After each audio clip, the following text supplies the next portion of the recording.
어떻게 친밀감을 구축하나 굉장히 관심이 있을 그런 주제인데요. 대학생 연령기, 즉 6단계는 친밀감 대 고립감에 해당하는 시간입니다. 친밀감 대 고립감은요, 에릭슨의 심리사회적 발달 이론 중에서 매우 중요한 부분을 차지하고 있는데요. 이 단계는 대략 19세에서 49세 사이의 젊은 성인기에 해당합니다.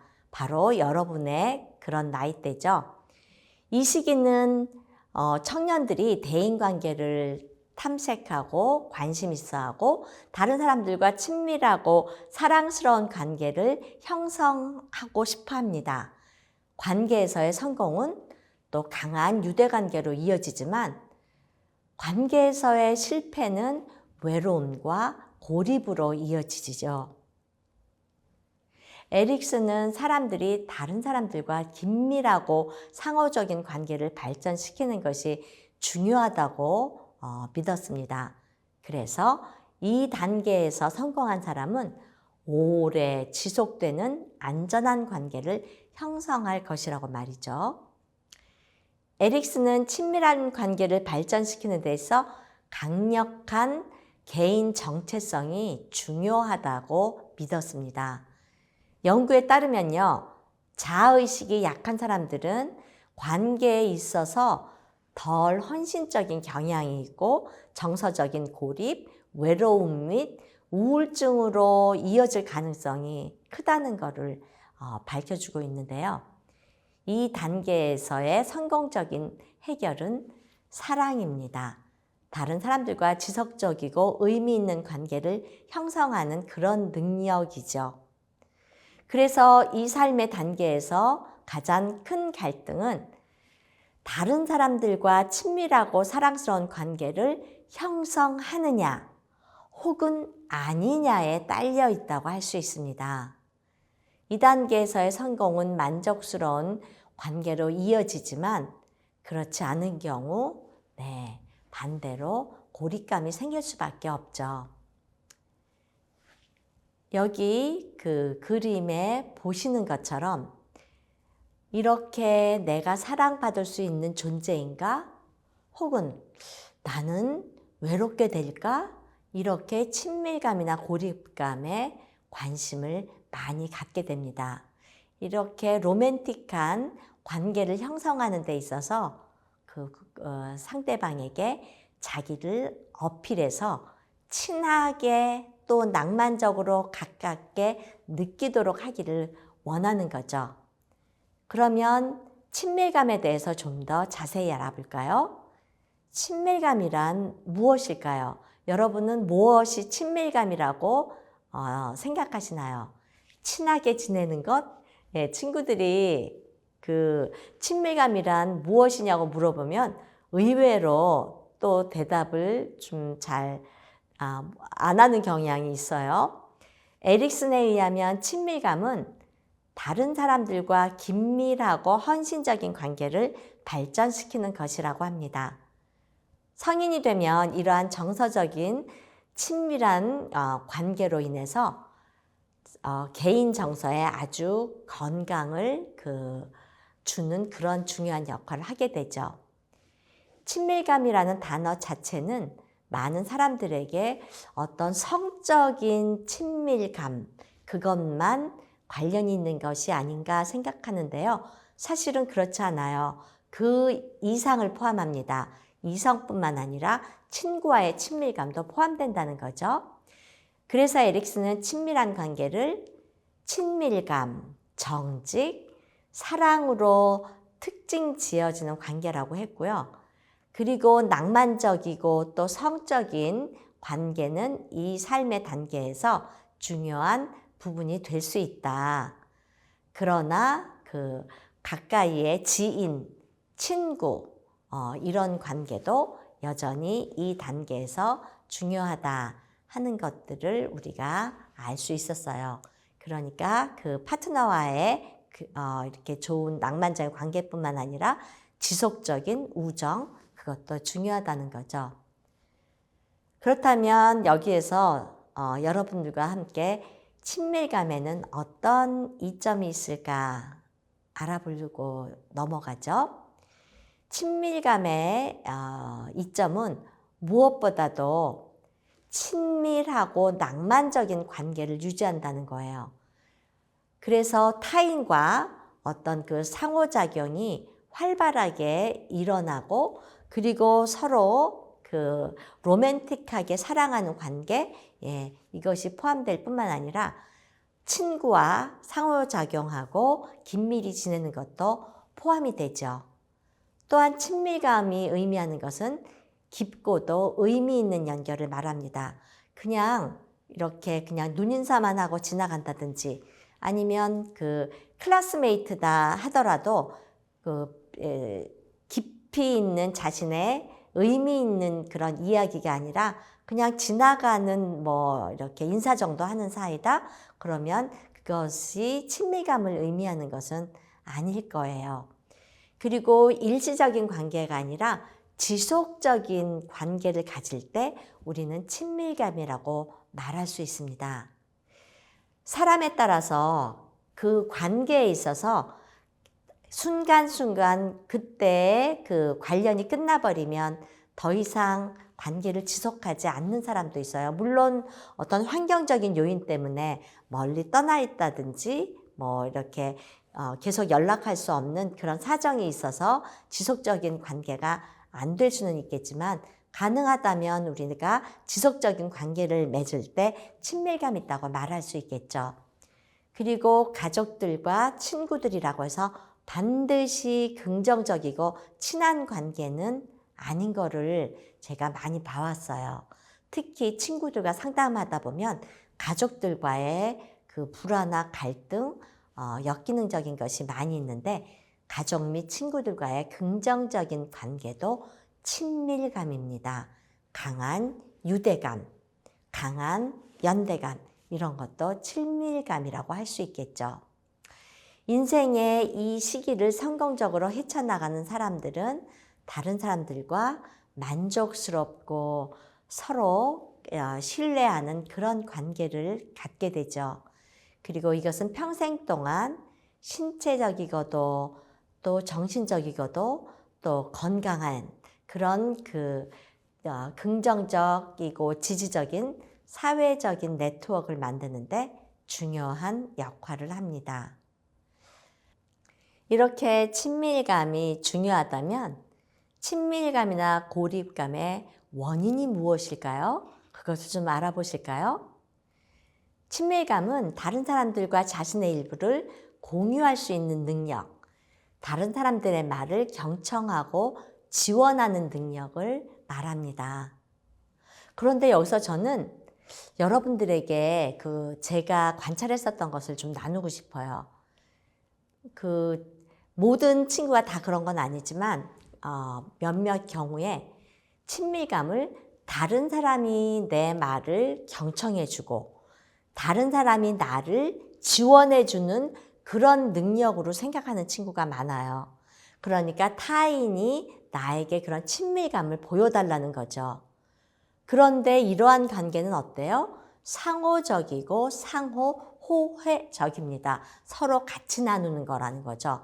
그렇기 때문에 여러분이 먼저 친구나 다른 사람에게 다가가서 말을 경청해주고 지원해주고 또 나를 오픈하고 이런 것들이 필요하겠죠. 이렇게 할 때 여러분들이 친밀감 구축이 쉬울 것입니다. 그리고 또 사람들은 자신의 일부를 공유하고 다른 사람들의 또 일부나 다른 사람들의 그런 정보를 같이 공유하기를 원하는데요. 이것도 여러분들에게 성공적으로 이루어지려면 서로 노력해야 된다는 것, 그리고 그렇게 성공적으로 했을 때 다른 사람의 지원도, 다른 사람들과의 교제도 쉽게 얻을 수 있다는 것을 기억하시기 바랍니다. 그런데 사실 인간관계라는 게 어떻게 그렇게 항상 원만하고 또 이렇게 잘 이루어지기만 하나요? 그렇지 않을 때가 많죠.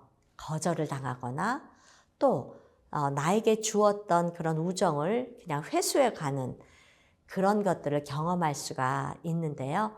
사실 그것은 자신의 자존감과 또 자신감에 해를 끼칠 수 있지만, 그러나 여러분들이 이러한 그 친밀감의 원리, 고립감 이런 것을 알았기 때문에 다시금 여러분 자신이 이런 것에 희망을 갖고 투자하고 노력하고 다가갔을 때 그런 상처들을 회복할 수 있다는 것을 기억하시기 바랍니다.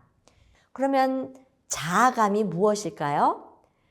여러분들이 자기 자신이나 혹은 타인에 대해서 어떤 느끼고 판단하고 하는 감정이나 이해가 자아감 혹은 자아의식이에요. 여기서 여러분들에게 이것은 어쩌면 자신의 안경이 될 수도 있겠어요. 왜? 이 자아감, 자아의식으로 내가 타인에 대해서 느끼고 판단하잖아요. 그러니까 내가 낀 안경으로 상대방을 바라본다는 걸로 여러분들이 쉽게 이해할 수 있는데요. 나의 안경이 막 뿌옇게 먼지가 꼈어요. 상대방 잘 안 바라볼 수 없겠죠. 내 렌즈에 이렇게 파랗게 코팅이 되어 있어요. 그러면 내가 상대방을 파란 색깔로 보겠죠. 여기서 제가 무엇을 말하고 싶으냐면 유독 다른 사람을 판단할 때 부정적으로 판단하는 사람이 있어요. 그리고 다른 사람을 느낄 때 이상하게 저 사람은 뭐 불친절하다. 저 사람은 나한테 뭐 이렇게 안 좋은 감정을 가지고 있나 봐. 그렇게 전혀 느낄 이유가 없는데 느끼는 사람이 있거든요. 여기서 여러분들이 자아감, 자아의식이라는 자신의 렌즈를 한번 살펴보시기 바랍니다. 자기 인식이 건강한지 그렇지 못한지 그 인식 때문에 사실은 상대방은 전혀 나에 대해서 어떤 적대감이 없는데 내가 그렇게 볼 수가 있거든요. 그래서 자기 인식이 좋지 않은 사람은 다른 사람들과의 관계에 있어서도 헌신적이지 않고 정서적으로 고립될 수밖에 없겠죠. 외로움과 우울증을 경험할 가능성이 매우 큽니다. 그리고 그러한 자아감의 그 온전한 발견이야말로 내가 누구인지에 대한 그런 그 온전한 감각을 가질 수 있고 상대방을 온전히 이해할 수 있는 그런 그 감각을 가져서 지속적인 미래 관계를 발전시킬 수 있답니다.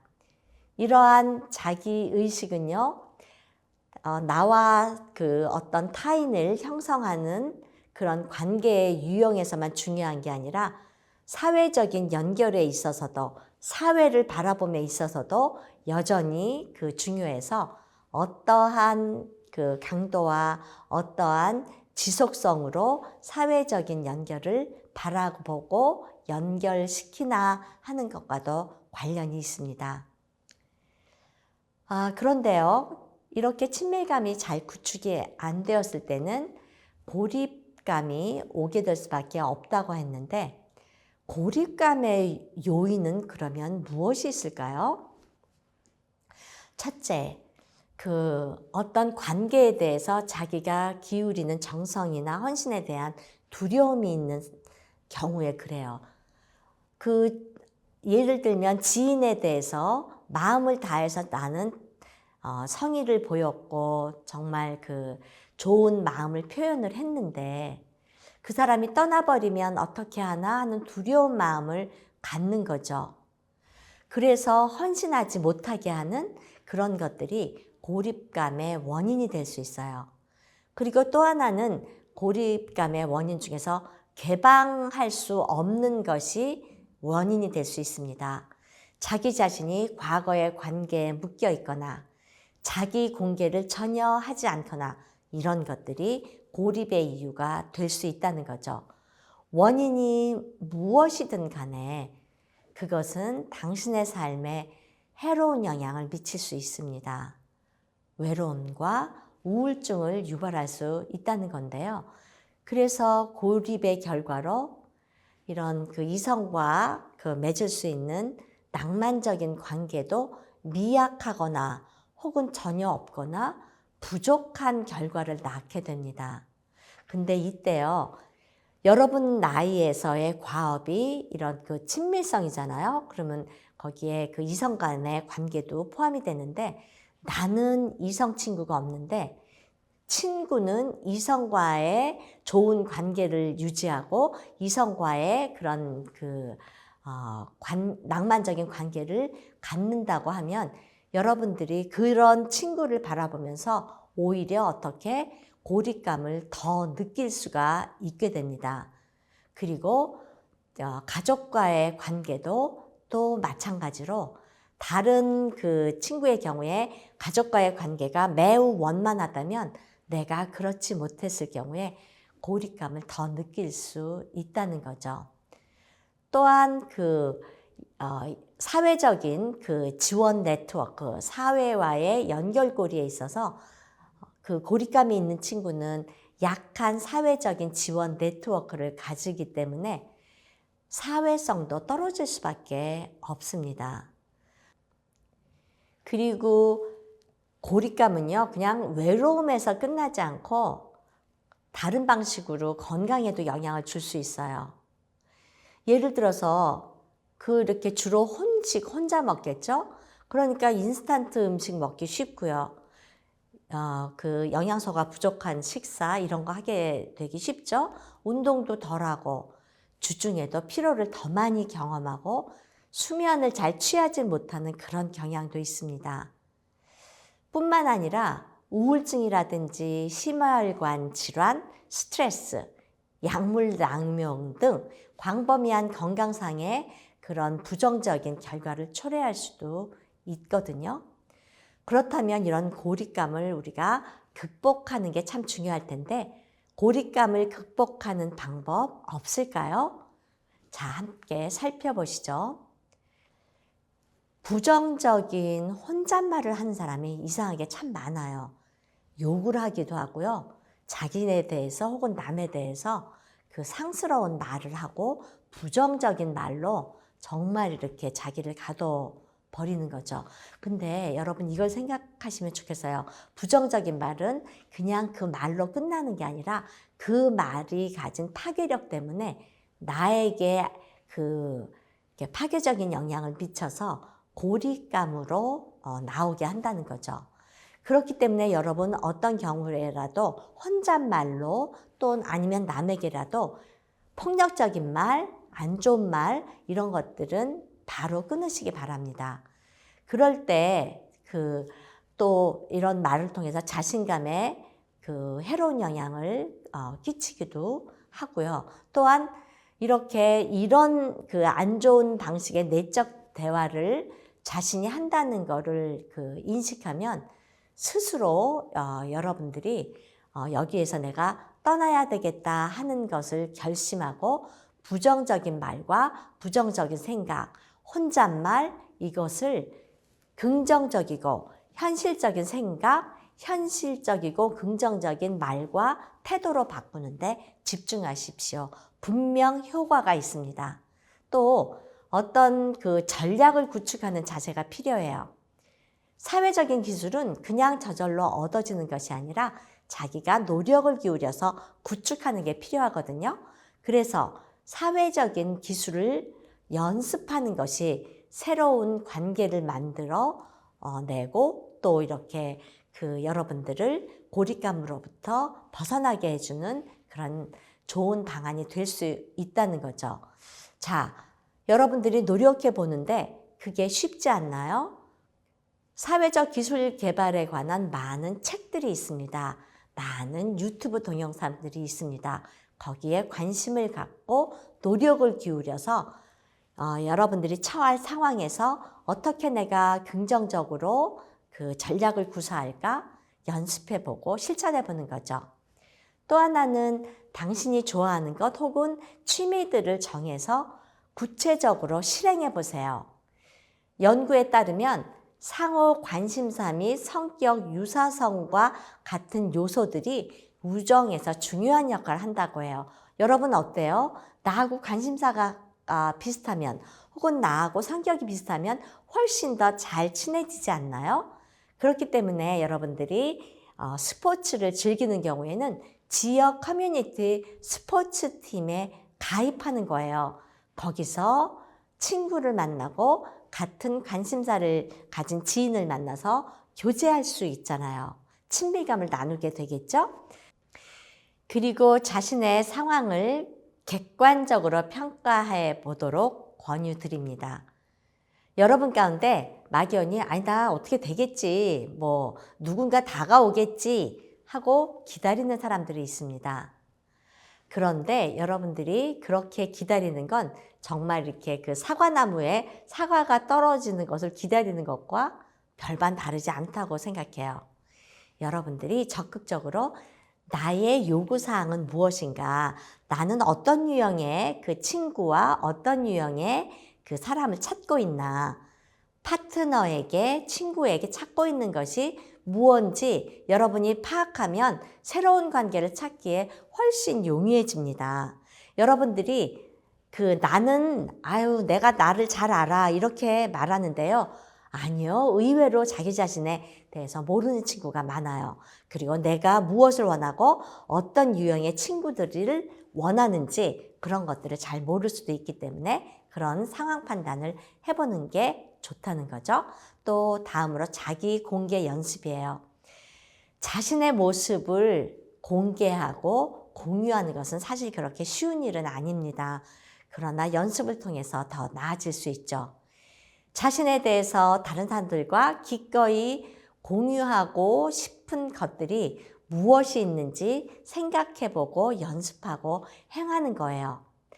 다른 사람의 말에 귀를 기울이는 것도 이러한 자기 공개의 한 요소가 되고 서로 상호작용을 할 수 있는 그런 좋은 가교가 되겠죠. 이처럼 건강한 관계는 신체적, 정서적 건강에 모두 중요하고요. 특히 대학생 연령층의 여러분들에게 제가 더 강조해서 말씀드린 것은 성공한 사람들은 다른 사람들과 좋은 관계를 유지하고 사회적인 관계를 형성한다는 것이죠. 그래서 여러분들이 본인이 살펴볼 때 아무래도 나는 심각하게 이런 관계를 잘 맺는 것에 있어서 어려움이 있다 하면 여러분이 심리 상담사와 이야기해보는 것도 큰 도움이 될 수 있습니다. 여러분은 여기서 이렇게 생각할 거예요. 선생님 무슨 상담사까지 만나라고 해요. 그런데 여러분 제가 해외에서 공부할 때 그때 어떤 것까지 상담을 하냐면 중간고사나 기말고사가 닥치면 막 스트레스 받죠. 그럼 스트레스를 가지고도 상담사를 만나서 풀어요. 그래서 상담사와 만난다는 건 자기 내부에 있는 어려움을 공유한다는 거거든요. 그래서 상담사가 아니라면 친한 친구에게 자기의 이야기를 나누고 함께하는 것, 그런 것도 좋은 방법이 될 수가 있습니다. 그리고 중요한 것은요. 사회적인 연결을 만드는데 도움이 되는 새로운 습관을 개발하는 것은 계속해서 여러분들이 노력해야 된다는 것을 기억하시기 바랍니다. 제가 뭐라고 그랬어요? 사람 고쳐서 못 쓴다? No way! 그렇지 않다고 말씀드렸죠? 생애 발달 단계, 에릭슨의 심리 사회적인 발달 단계, 여러분이 이제는 그것을 알았으니까 의지적으로 노력만 한다면 얼마든지 고쳐지고 바뀌는 것이 인간입니다. 저가 바뀔 수 있을까요? Can I change myself? Of course. Yes, you can. 물론이죠. 우리는 저도 여러분도 바뀔 수 있습니다. 여기서 한 가지요. 여러분들이 이렇게 활동하고 교류하는 것을 보면요. 본인의 뜻에 맞지 않는다고, 마음에 안 든다고 모임에서 탈퇴하거나 함께 고려하던 소통 SNS, 카톡방 이런 데서 그냥 딸랑 나가버리는 친구를 종종 봐요. 저도 이렇게 공부 동아리 같이 우리 학생들 해서 카톡 방도 같이 하고 있는데 그런 경우에 어떤 친구가 자기에게 좀 기분 나쁜 말을 했다, 뭐가 마음에 안 든다, 그래서 이렇게 탈퇴하고 탁 나가는 건데요. 물론 그럴 수 있겠죠.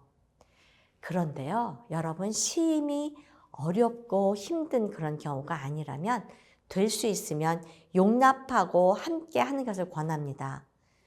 못마땅하고 불편하고 마음에 안 들어서 내가 단체에서 단체를 버리고 떠났다고 생각하는데요. 어쩌면 내가 떠난 것이 아니라 내가 나를 친구들로부터 고립시키고 분리시킨 건 아닐까 돌아볼 필요가 있어 보여요. 사회적인 연결과 관계가 상호작용이 얼마나 중요하다는 것을 여러분에게 알려주었다면요.